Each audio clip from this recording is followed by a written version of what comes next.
Mundo Católico presenta El Pulso del Papa.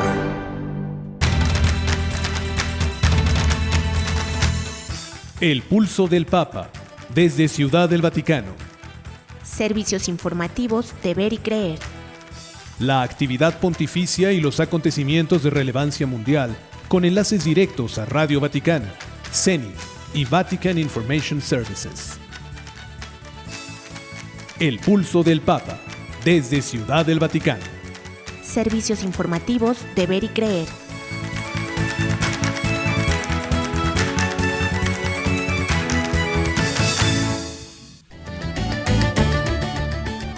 El Santo Padre advierte de 3 tentaciones frecuentes y peligrosas del demonio. ¿Cómo debe ser una universidad pontificia según el Papa?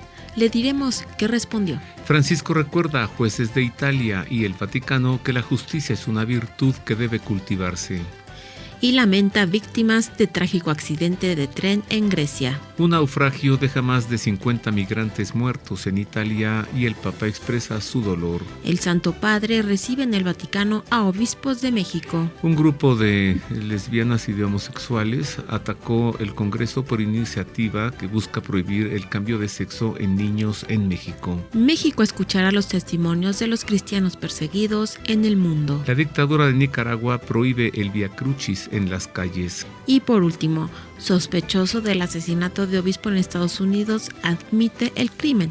Le diremos cuál podría ser su condena. Estas noticias y otras más en los servicios informativos de Ver y Creer.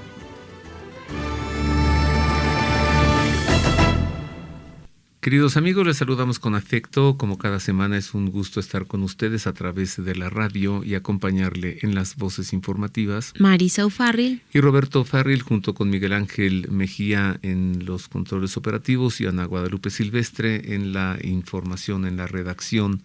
Tenemos mucho que informar y también tendremos el gusto de reflexionar y de meditar en torno a la transfiguración del Señor, dado que es el Evangelio de este segundo domingo de Cuaresma, y tendré el gusto de conversar con Adolfo Ruiz. Él es liturgista en torno a la transfiguración del Señor, pues con la idea de que este domingo entendamos y vivamos mejor el Evangelio. Pero antes tenemos mucho que informar. Sí, muchísimo. Empecemos a conocer lo acontecido en la semana en el Vaticano y Europa. Sea usted bienvenido a la información.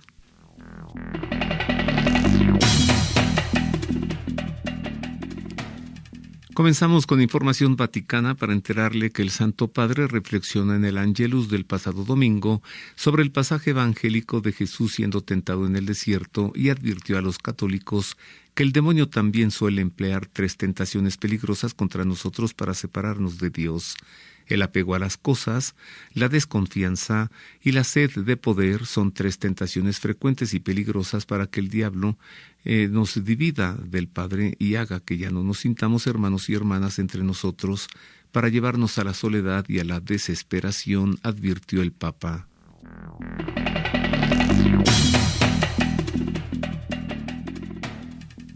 El Papa se dirigió a los rectores, profesores y estudiantes de las universidades e instituciones pontificias de Roma para agradecerles por su aporte a la Iglesia y para compartir su visión de cómo debe ser una casa de estudios vinculada a la Santa Sede. San John Henry Newman describe a la casa de estudios como el lugar donde diferentes conocimientos y perspectivas se expresan en armonía, se complementan, corrigen y equilibran entre sí, recordó Francisco durante una audiencia en el Vaticano.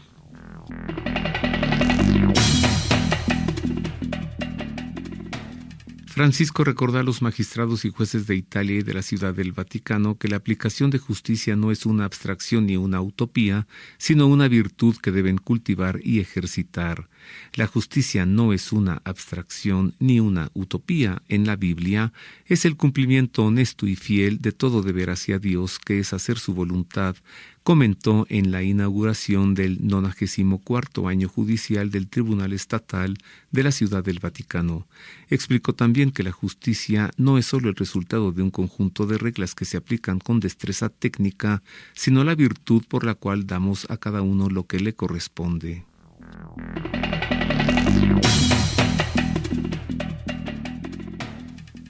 La oficina de prensa de la Santa Sede publicó un telegrama de condolencias del Papa Francisco por las víctimas que dejó un accidente ferroviario en Grecia el pasado miércoles. En el telegrama, firmado por el secretario de Estado de la Santa Sede, el cardenal Pietro Parolin, asegura que el Papa Francisco ha recibido con tristeza la noticia de la pérdida de vidas humanas y de los heridos causados por el accidente. Asimismo, el pontífice envió la seguridad de sus oraciones a todos los afectados por esta tragedia, donde al menos 36 personas han perdido la vida tras la colisión entre dos trenes que tuvo lugar en la ciudad griega de Larisa.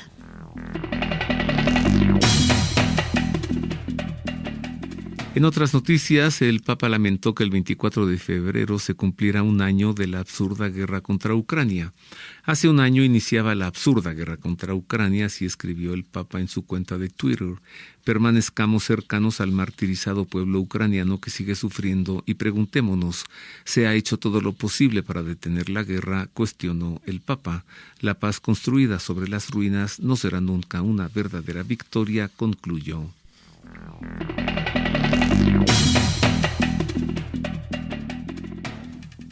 Con motivo del primer aniversario de la guerra en Ucrania, Francisco participó en la proyección de un documental sobre el conflicto que tuvo lugar en el aula del Sínodo del Vaticano.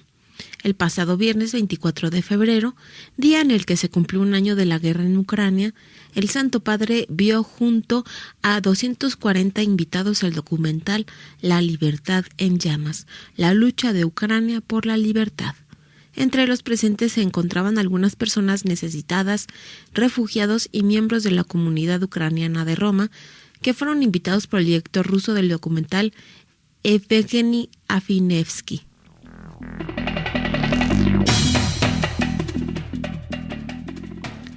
En otra información, el Papa y la Iglesia en Italia expresaron su dolor y enviaron sus oraciones por el eterno descanso de al menos 59 migrantes fallecidos el pasado domingo en las costas italianas en un naufragio.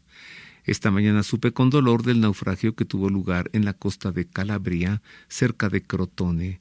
Ya se han recuperado 40 muertos, incluidos muchos niños. Rezo por cada uno de ellos, por los desaparecidos y por los demás migrantes sobrevivientes, dijo el Papa tras el Angelus del pasado domingo.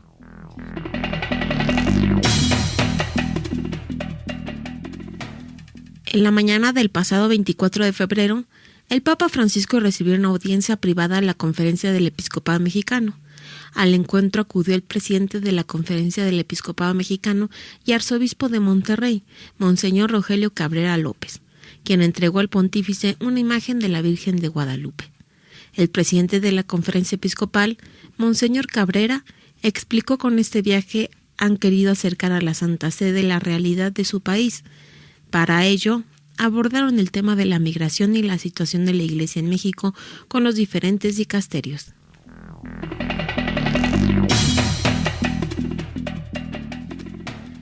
Durante el mes de marzo de este año, el Papa ha pedido rezar especialmente por las víctimas de abusos dentro de la Iglesia.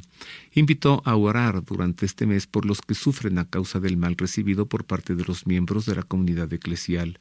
Además, alentó a los fieles a tener presente a estas personas en sus oraciones para que encuentren en la misma Iglesia una respuesta concreta a su dolor y sufrimiento.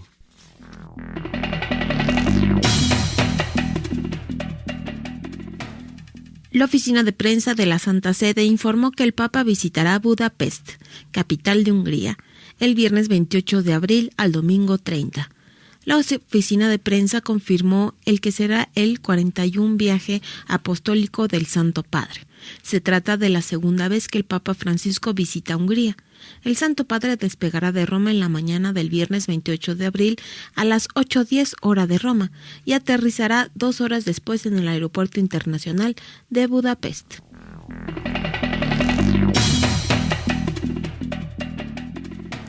En más información, la Oficina de Prensa de la Santa Sede publicó el pasado 1 de marzo el que será el logotipo y el lema del próximo viaje apostólico a Budapest, capital de Hungría, para finales de abril. Cristo es nuestro futuro es el lema de este viaje, que tendrá lugar entre el 28 y el 30 de abril. Por su parte, el logotipo representa el llamado Puente de las Cadenas de la ciudad de Budapest, el puente más antiguo y emblemático de Hungría que cruza el río Danubio.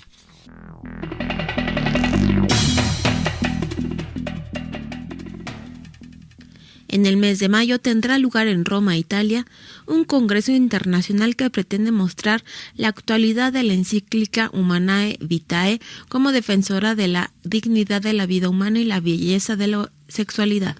El principal objetivo de este evento es meditar acerca del carácter antropológico y ético, así como del significado y valor del documento escrito por el Papa San Pablo VI en 1968.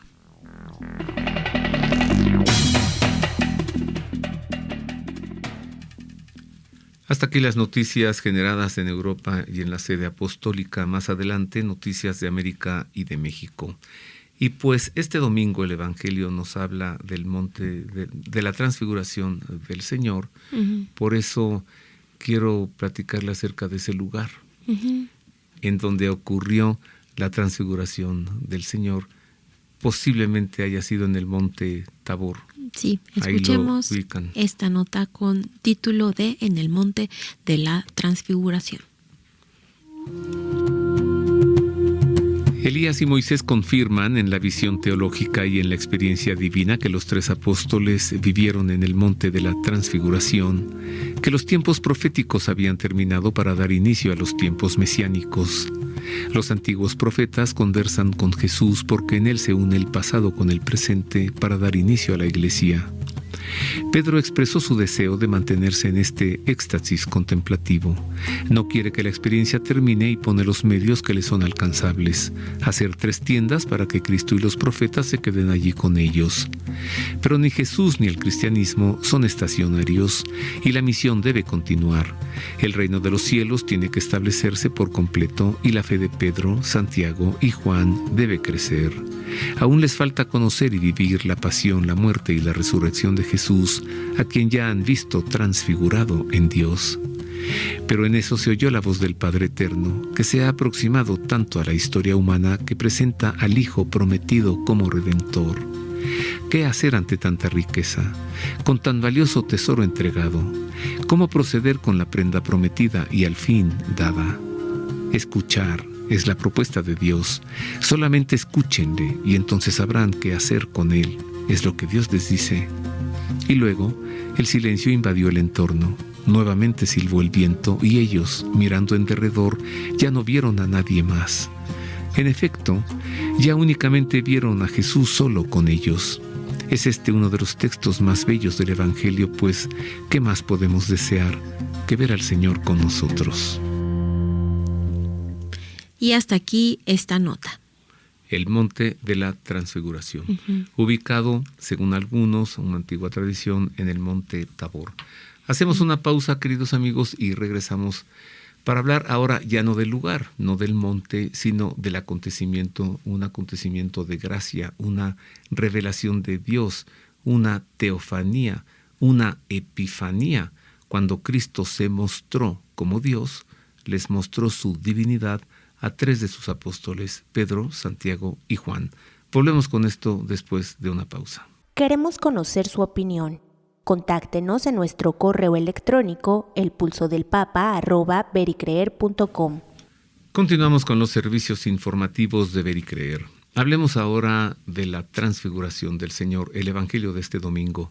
Para ello recibo a Adolfo Ruiz. Él es laico, es liturgista y además tiene el gusto de pilotear aviones, así que lo recibo con afecto para conversar con él en torno a la transfiguración de Jesús. Gracias, capitán. No, muchísimas gracias a ti, Roberto. De verdad, siempre es un gusto estar contigo y pues poder partir de la experiencia que nosotros vivimos, que es al final es lo único que puedo compartir. No hay otra cosa más que mi vivencia en el seguimiento del Señor, que no es la perfecta, pero aquí andamos. Capitán le digo porque, mire, yo tengo un hobby y mi hobby es pasear al perro de mi hija, pero Adolfo tiene un hobby que es volar aviones, ¿no? ahí andamos para cambiar el Padre Nuestro, así de que Padre Nuestro que andamos en tus terrenos, pero todavía no lo quiero ver tan cerca todavía. Querido amigo, creo que sería muy útil empezar por establecer la diferencia entre transformación y transfiguración. Sí. No es lo mismo transformar que transfigurar, ¿no? Aunque la raíz es la misma, cuando estamos hablando desde el punto de vista del trans, que significa cambio, uno estamos hablando de la forma, transformación, y la otra es la transfiguración, o sea, de cómo estamos cambiando el aspecto. O sea, cómo estamos buscando cambiar toda una serie de cosas. En la forma, pues podemos modificar muchísimas cosas. Incluso nosotros hablamos, desde el punto de vista cristiano, más que del cambio, de la transformación. Y ya un paso ya más elevado pues sería la transfiguración, porque la transformación involucra un elemento que no es violento. ¿Qué quiero decir con esto? Siempre que nosotros le referimos a alguien o algo que le decimos es que tienes que cambiar, estamos violentando su ser, porque eso significa que ese cambio hay algo que no tiene por qué existir. Y también significa que nosotros eso que hace no lo aceptamos. O sea, correcto. Así como eres no te acepto, no sirves, tienes que cambiar.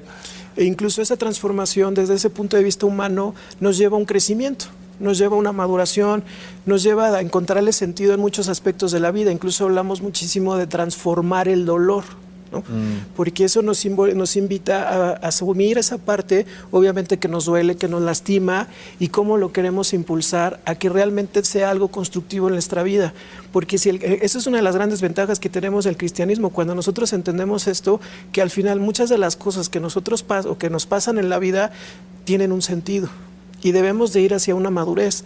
La vida, pues tú lo sabemos todos, o sea, es una gran maestra que si no aprendes la lección te la repite.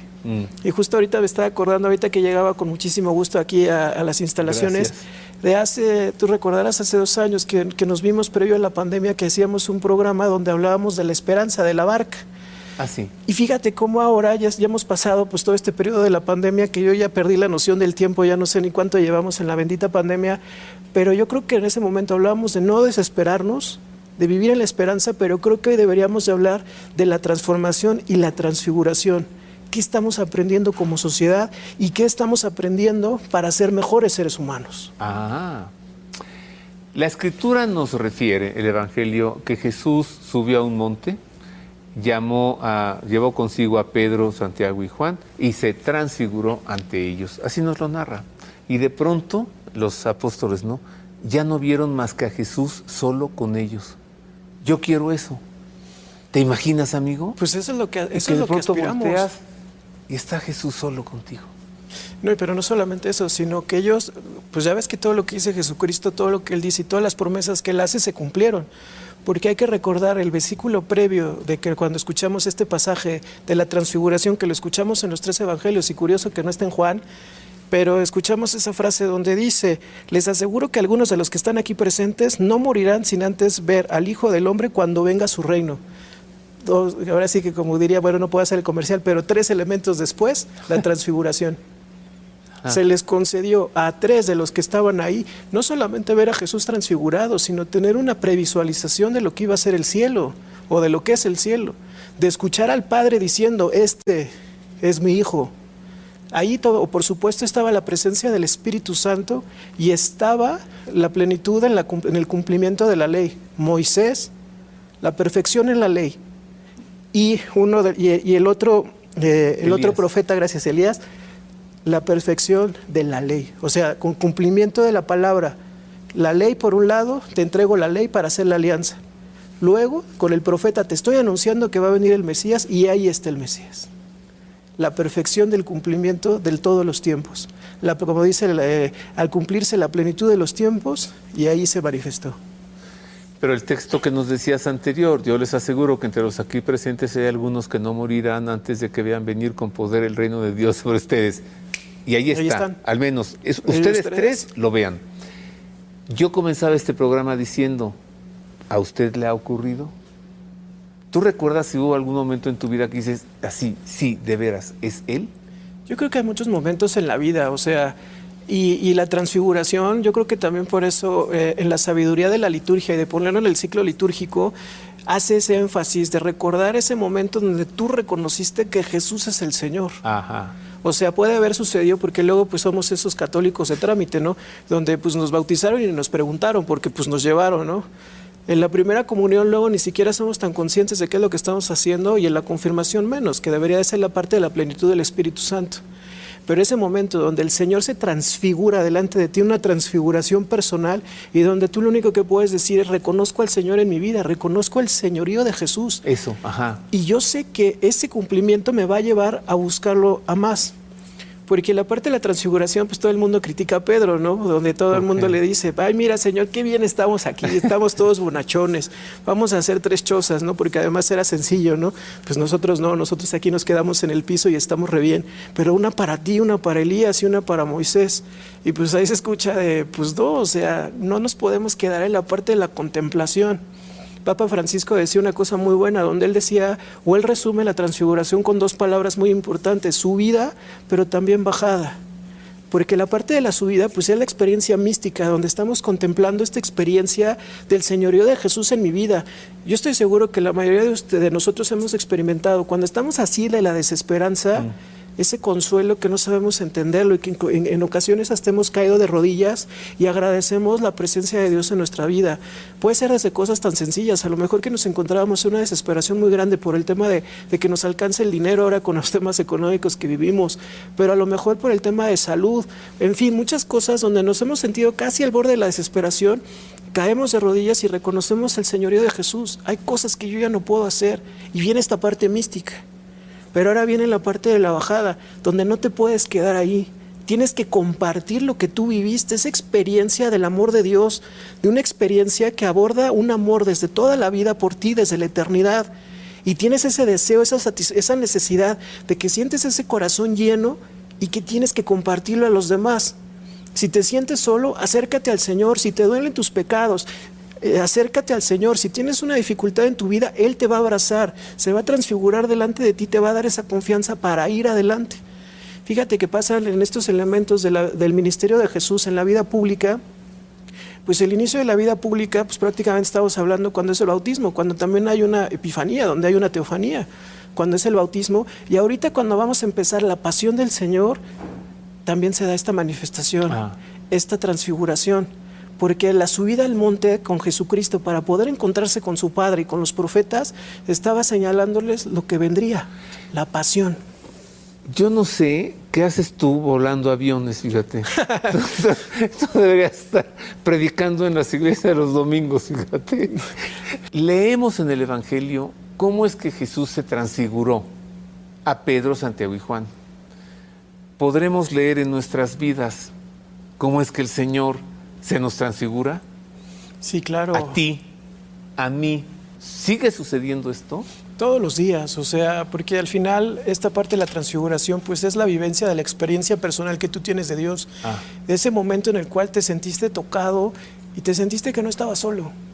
Y esa es una de las cosas que también vale la pena recordar, el sentido también de la transfiguración, de lo que nos recuerda. El Señor se transfigura con estos 3 camaradas, pero luego esos a su vez no le iban a transmitir lo que significó posteriormente lo que vendría. Habíamos dicho que viene la pasión, pero también les recordó: tengan la luz, tengan esta experiencia de lo que significa el cielo, porque van a venir momentos de dificultad. Y cuando ustedes estén en la duda, como le pasó a Pedro y Andrés, que cuando empezó todo el problema de la crucifixión, bueno, pero piernas, ¿para qué te quiero? Y el único que sí lo valoró dentro de su corazón fue Juan, porque se quedó ahí al lado de la cruz, porque sabía que eso era pasajero, sabía que eso no era la derrota, sino por el contrario era la victoria. Y no solamente eso, sino que posteriormente se llevó a la Virgen a vivir con él, la protegió. Cuando en la cruz le dice: ahí está tu madre, ahí está tu hijo, y se la lleva. Y pues y él le toca predicar por muchísimos otros lugares donde él no se hubiera imaginado, donde él pues nos dejó textos importantísimos, pues su mismo evangelio, pero también el Apocalipsis, pero donde él recordó esta parte. En el momento donde yo tenía que dar ese sí radical en el seguimiento a partir de la escucha del Señor, de esa manifestación que Dios tuvo conmigo para decirme: sigue adelante. No hay nada en esta vida que pueda suceder que si vamos de la mano no podamos sortear juntos. Recuerda esa experiencia de cielo que vivimos tú y yo, ese instante donde yo te hablé donde nos entendimos, donde tú te aceptaste que eras mi hijo y tú aceptaste que yo soy tu padre y que no te voy a soltar jamás. ¿Sabes que yo encuentro algo parecidos el relato en el Evangelio de la Transfiguración y el relato en el Nican Mopogua de las apariciones de la Virgen de Guadalupe? Como Juan Diego describe, y reverberaban sus vestidos, ¿no? Y las nopales parecían esmeraldas y la tierra como oro. Y el de la Transfiguración, de sus ropas salía luz y reverberaba. Entonces, es muy parecida. Pues es que hay que recordar que uno de los elementos para que nosotros podamos entender algo, el proceso de conocimiento del hombre requiere los sentidos. Entonces requiere esa sensibilización de nosotros para poder todavía alcanzar a superar esa capacidad de asombro que tenemos. Es uno de los problemas que tenemos, donde para muchos jóvenes no hemos alcanzado a dar ese mensaje que Dios les siga sorprendiendo todos los días. Y ahí es donde vienen los problemas de sinsentido, es donde vienen las dificultades, donde vienen los problemas, donde viene la tristeza, donde viene la angustia, donde viene la amargura y viene la desesperanza, donde no encuentran esa capacidad de que Dios les sorprenda todos los días, que salga a su encuentro. El mensaje de Jesús es un mensaje que está destinado a los, hace rato lo decíamos entre broma y en serio, pero el mensaje de Jesús está destinado para aquellos que seguimos siendo jóvenes de corazón. Ajá. Porque no perdemos el brillo, no perdemos la fuerza, no perdemos el ímpetu, no perdemos las ganas de seguir luchando y de decir, vale la pena al final todo vale la pena por el hecho de estar con Jesucristo. Vivimos hace poco las experiencias de asesinatos de sacerdotes en México, vivimos experiencias de sacerdotes asesinados en otros lugares por vivir la fe, pero eso nos va a llevar a la parte de la transfiguración, y esa es una de las cosas que debemos de regresar como sociedad mexicana, a entender el señorío de Jesús. Y ahorita tú hablabas del Nican Mopogua. México no se ha ido a la catástrofe gracias a que está nuestra Madre Santísima aquí. Sí, no se ha ido a la catástrofe todavía, gracias a que nuestra Madre Santísima está aquí todavía. El Evangelio no dice cuál es el monte de la Transfiguración, pero una antigua tradición dice que es el monte Tabor. Vamos ahí, Adolfo. Sí, hay que ir allí al monte Tabor a ver si se forma una nube de pronto y escuchamos una voz que nos diga, escúchenle. No le tientes porque no vaya a ser. Pero sí. Yo creo que esas experiencias también son las que te cambian la vida, ¿no? Yo tuve la suerte de poder estar por allá y colaborando con el nuncio apostólico que ya murió. Él te decía, o sea, yo creía en Jesucristo, pero como una especie de fantasma entre las nubes. Y es aquí cuando entendí que Cristo fue persona. ¿Te refieres a Justo Muyor? No, a Pietro Zambi, Monseñor Pietro Zambi. Ajá. Y que luego que fue antecesor de don Christophe Pierre ahora en Estados Unidos. Ajá. Un hombre muy sabio y muy santo, la verdad. Estuvo muchos años en Tierra Santa. Pero esa parte, ¿no? Lo que decíamos, de recordar la parte de cómo necesitamos esa juventud, ese ímpetu para poder acercarnos a Jesucristo, porque el mensaje se sigue renovando, es un mensaje nuevo y es un mensaje totalmente revolucionario, de cuando hablamos desde el punto de vista del amor, pero no desde el punto de vista de la demagogia, sino de lo que significa la parte del amor, del buscar el bien del otro. Eso es de verdad que es un mensaje radical y es un mensaje revolucionario, que esto nos lo recuerda también la parte de la transfiguración. No te olvides, o sea, lo que viviste aquí, lo que experimentaste aquí, sal al encuentro de tus hermanos, búscalos en la bajada que mencionábamos de estas dos palabras, de subida y bajada. Ya tuve la experiencia de la subida, me costó mucho trabajo llegar ahí. Tuve la recompensa de poder experimentar ese pedazo de cielo, de poder contemplar a nuestro Padre Dios, de poder contemplar a su Hijo. Seguramente el Espíritu Santo por ende estaba ahí, que es lo que te iba a dar la fortaleza para ir a predicar. La plenitud de la ley y la plenitud en la parte del anuncio lo íbamos a ver ahí. Y eso no lo podemos callar. Y ahora viene la parte del descenso, donde ahora yo lo voy a comunicar a todos aquellos que se acerquen. Y ni siquiera tengo que hacer grandes aspavientos, sino tengo que ver cómo me conduzco yo con mis hermanos. Y esa es la parte más difícil, en la realidad, en cómo te acercas a tus compañeros de trabajo, que tengas esa capacidad de formar una mística en el Señor, de que se den cuenta de que ahí hay algo especial. No lo tienes que andar diciendo, pero sí con tu testimonio que arrastre. Eso. ¿Cuánto, ¿Cuánto encontramos en esta solemnidad de la transfiguración del Señor? Vamos llegando a conclusiones con nuestro querido Adolfo Ruiz Guzmán, liturgista, que tan profundamente nos ha explicado toda esta festividad, esta solemnidad de la transfiguración del Señor. Pues como una pregunta final, querido amigo, ¿cómo vivirla hoy? Con alegría. Yo creo que esa es una de las grandes señales, el hecho de saber de que Dios habita en tu corazón, que vives con alegría, que vives con sencillez, que vives con simplicidad, que tienes una capacidad de abrazar a todas las personas, aunque las que te caigan mal, pero pues son a las que más te vas a esmerar. Pero yo creo que uno de los grandes signos que nosotros debemos entender es que habita la paz en tu corazón. Y como fruto de esa paz, pues va a ser la alegría, el hecho de que puedas ir transitando por todos lados, que con tu ejemplo, con tu caminar se den cuenta de que el Señor habita en tu corazón y no tienes que andar como campana por todas partes diciendo, yo soy del Señor o algo así, no, sí. Sino que se note en la forma en que te relacionas con los demás. Y también yo creo que la transfiguración hay que recordar que es una invitación al hecho de que nadie puede sentirse excluido. Nadie puede sentirse fuera de la iglesia, nadie puede tampoco tener el señorío de decir quién sí se va a salvar, quién no se va a salvar o ese tipo de cosas, sino recordar que el llamamiento de Jesucristo está para todo aquel que lo busca de corazón, para todo aquel que quiere experimentar ese amor que es gratis, que viene desde toda la eternidad y que quiere abrazarnos con ese amor de Padre, con el hecho de saber, escúchame y pon en tu vida mi llamamiento. Pon en tu vida tu centro, que sea yo tu centro, y lo demás viene por añadidura. Lo que les decía hace rato, si hoy te sientes triste, acércate al Señor, vive esa transfiguración, estás ahorita en el camino, en el monte para acercarte a Él, vas a llegar a Él, no te desanimes, no te desesperes. A veces la vida nos va llevando por dificultades complicadas, por situaciones en las que nos podemos seguir marginados, en las cuales nos podemos sentir desesperados, y en la cual nos puede doler muchas cosas, pero recuerda que llegarás a ese monte Tabor donde vas a encontrar tu transfiguración personal. Ándale. Y vas a aprender a ver la vida de otro modo, llena de amor, de alegría y sobre todo de fe y de esperanza en el Señor. Muchas gracias, querido Adolfo. A ti siempre es un gusto estar aquí con ustedes. Vente más seguido. Pues ya sabes la que gente me para en la calle. Oye, ¿por qué no va Adolfo?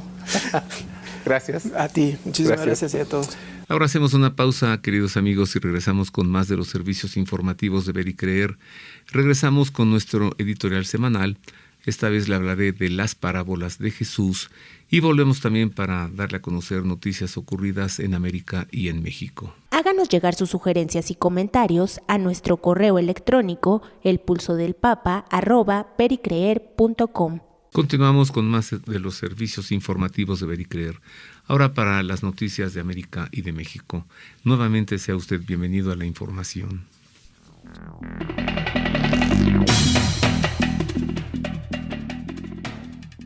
Un grupo LGBT atacó el Congreso de la Ciudad de México, dañando puertas y ventanas e ingresando al recinto, expresando su rechazo a una iniciativa legislativa que busca prohibir los tratamientos hormonales y quirúrgicos para cambio de sexo de niños. La violenta manifestación se produjo el 21 de febrero. Entre sus exigencias, el colectivo exige eliminar la iniciativa presentada hace 3 semanas por la diputada América Rangel, del opositor Partido Acción Nacional, que podría establecer pena de prisión de entre 2 y 7 años para quienes realicen esas prácticas a menores de edad.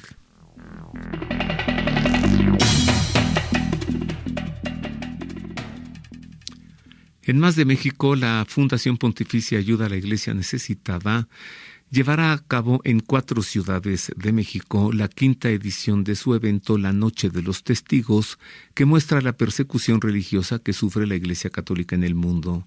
El evento tendrá lugar del 7 al 10 de marzo en las ciudades de Querétaro, León, Aguascalientes y la Ciudad de México. La Noche de los Testigos consiste en una vigilia de oración en la que se presentan testimonios vivos de cristianos que sufren necesidad y persecución en distintas partes del mundo.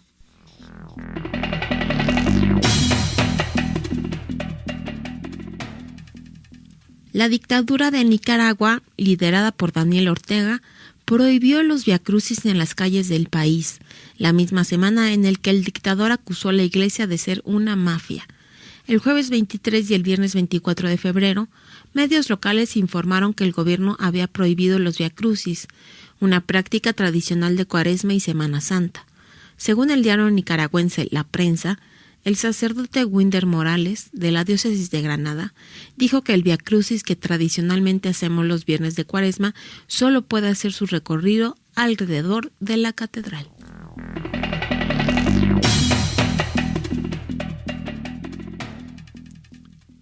Bueno, si el Papa dijo que la gente es martirizada en Ucrania por la guerra que lleva un año, bueno, pues ¿y qué ocurre en Nicaragua? En Nicaragua sí que son martirizados. Los nicaragüenses sí son mártires. Ahí está el obispo de Matagalpa encarcelado ya, sentenciado a 26 años de prisión. Y ahí está ya el gobierno de este dictador que prohibió el viacrucis por las calles de Nicaragua. Eso sí es martirio, eso sí lo es.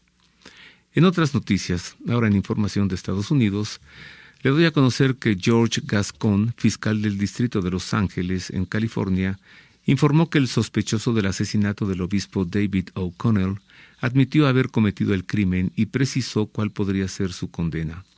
La evidencia que tenemos son varias cosas. Él admitió que hizo el asesinato. Recuperamos el arma que creemos fue utilizada. Tenemos otra evidencia de cámaras y otras cosas que indican que él estaba en el lugar donde ocurrió el asesinato, informó Gascon sobre Medina, el presunto responsable, al responder a las preguntas de los periodistas. El fiscal precisó también que la condena de Medina podría ser de 35 años a cadena perpetua.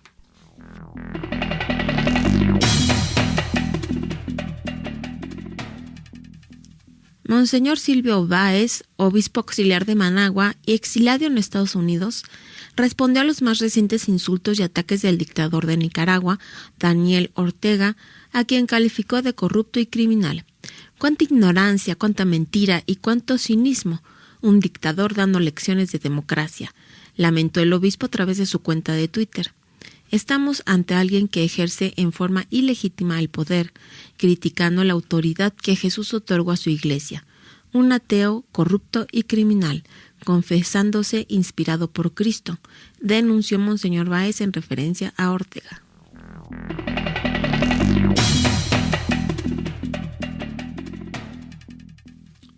En más de Nicaragua, donde realmente hay martirio, en más de Nicaragua, ahora le informó que las hermanas trapenses de Nicaragua, cuya orden llegó desde Argentina en 2001, anunciaron que han tenido que dejar Nicaragua tras 22 años de trabajo y servicio. En una publicación en su página de Facebook, las monjas explican: nosotras, las hermanas trapenses de Nicaragua, hemos dejado el país. Las religiosas han señalado como razones para tomar esta decisión motivos de la orden, la falta de vocaciones y la ancianidad de varias hermanas, entre otras razones, pero claro, consecuencia de la persecución que sufren.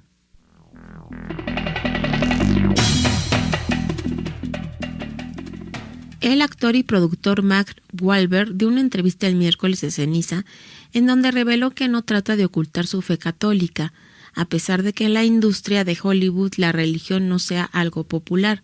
El artista, conocido por protagonizar 2 películas de la saga Transformers, dijo que siempre busca un equilibrio cuando se trata de ser un actor profesional y a la vez evangelizar. No quiero imponerle a nadie, pero no niego mi fe. Eso es un pecado aún mayor. Sabes, no es popular en mi industria, pero es importante para mí compartirla con la gente, aseguró la estrella de cine.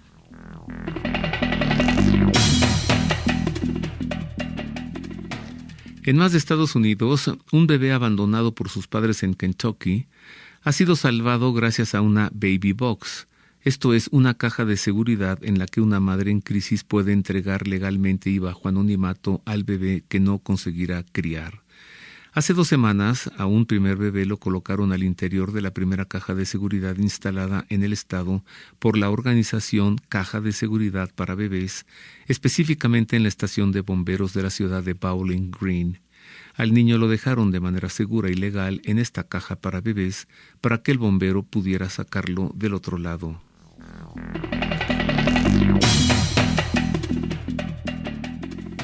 Los obispos de la República Dominicana han pedido a los fieles rezar por la salud de Monseñor Ramón Benito de la Rosa y Carpio, arzobispo emérito de Santiago de los Caballeros, que desde el miércoles permanece internado en una clínica local. En un comunicado, indican que, de acuerdo al equipo médico que lo asiste, el prelado de 83 años se encuentra en condición estable neurológicamente consciente, con leve discapacidad física, pero con excelente estado de ánimo y sin complicaciones asociadas.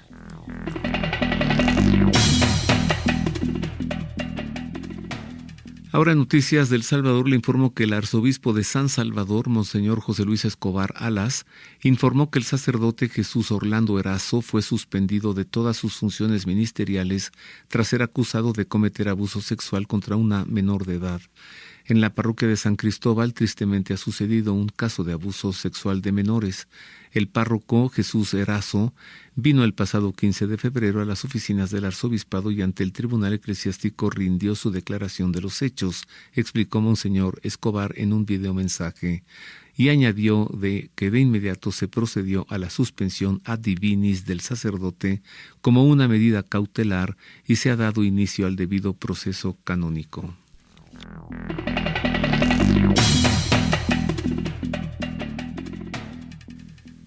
Y hasta aquí lo acontecido en la semana en México y América. Y hasta aquí terminan las noticias. Usted ha quedado debidamente informado. Ahora escuchemos el editorial de esta semana, que hoy tiene como título Las parábolas de Jesús.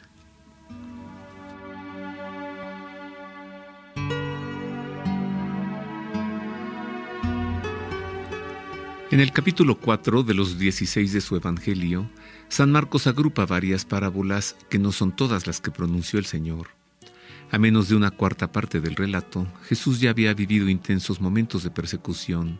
Fue considerado un impuro por haber tocado al leproso, se confabularon herodianos y fariseos para eliminarlo, lo perseguían enfermos para que los curara, y los escribas lo calumniaron de expulsar demonios en nombre del demonio. Ante tal ambiente persecutorio, él cubrió sus enseñanzas bajo la forma de parábolas, esa manera de expresarse que contiene un significado subyacente. Las parábolas de Jesús son una aproximación de situaciones morales teóricas a las situaciones reales humanas de todos los días en una comparación, una semejanza, una imagen sensible tomada del mundo natural y visible para explicar su doctrina sobrenatural o espiritual, haciéndola más clara a los hombres sencillos, aunque encriptando sus palabras para alargar los días de su predicación. Su intención no fue confundir a sus persecutores para eludir su muerte, sino evitar que tuviesen argumentos que pudieran usar en su contra con nuevas falsas acusaciones que desvirtuaran su enseñanza. Así no podrían decir nada más que hablaba de sembradores y de semillas. En cambio, los verdaderos discípulos encontrarían en sus parábolas valiosísimas enseñanzas que les descubrirían el reino de Dios de manera sencilla, asequible para los que le quisieran escuchar con la mente dispuesta y con el corazón abierto a recibir su doctrina. Y otra vez se puso a enseñar a orillas del mar, y se reunió tanta gente junto a él que hubo de subir a una barca, y ya en el mar se sentó. Toda la gente estaba en tierra a la orilla del mar. Les enseñaba muchas cosas por medio de parábolas. Escuchen, una vez salió un sembrador a sembrar, y sucedió que al sembrar una parte cayó a lo largo del camino. Vinieron las aves y se la comieron. Otra parte cayó en terreno pedregoso, donde no tenía mucha tierra, y brotó enseguida por no tener hondura de tierra. Pero cuando salió el sol se agostó, y por no tener raíz se secó. Otra parte cayó entre abrojos. Crecieron los abrojos y la ahogaron, y no dio fruto.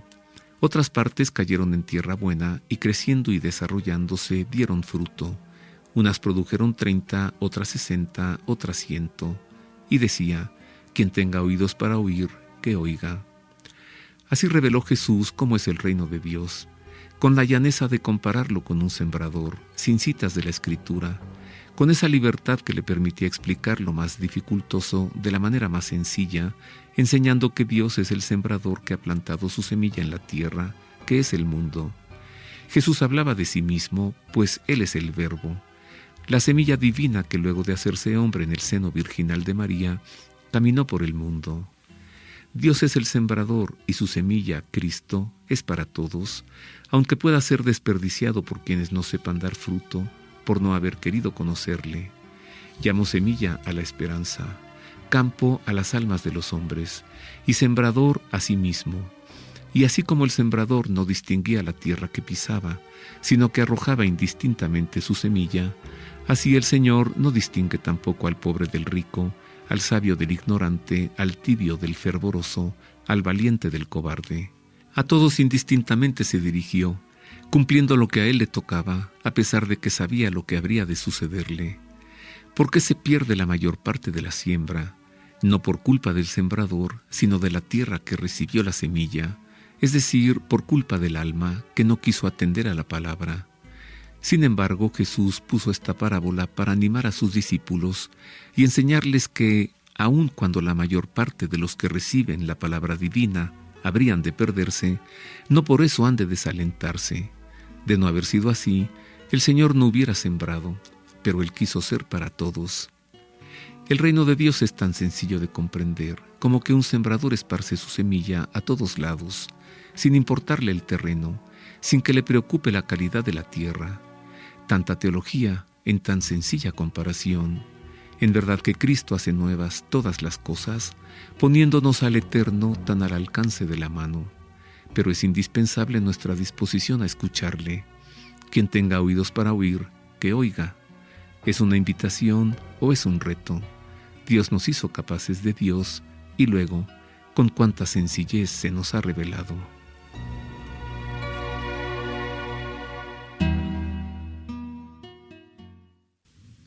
Y hasta aquí el editorial.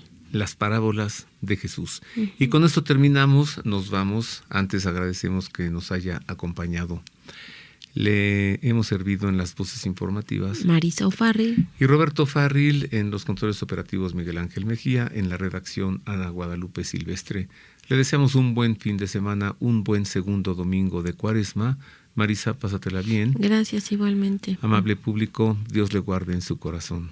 Y le dejamos con la bendición del Santo Padre. Nos escuchamos la próxima semana. Dominus vobiscum. Et cum spiritu tuo. Sit nomen Domini benedictum. Et hoc nunc et usque in saeculum. Aiutorium nostrum in nomine Domini. Qui fecit caelum et terram.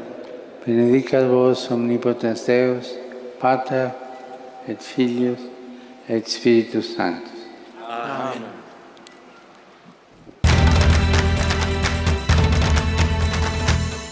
El pulso del Papa, desde Ciudad del Vaticano.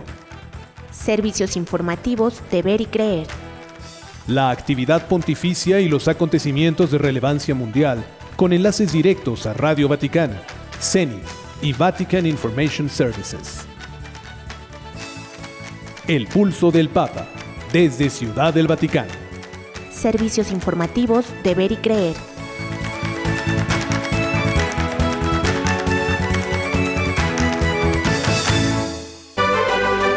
Mundo Católico presenta El Pulso del Papa.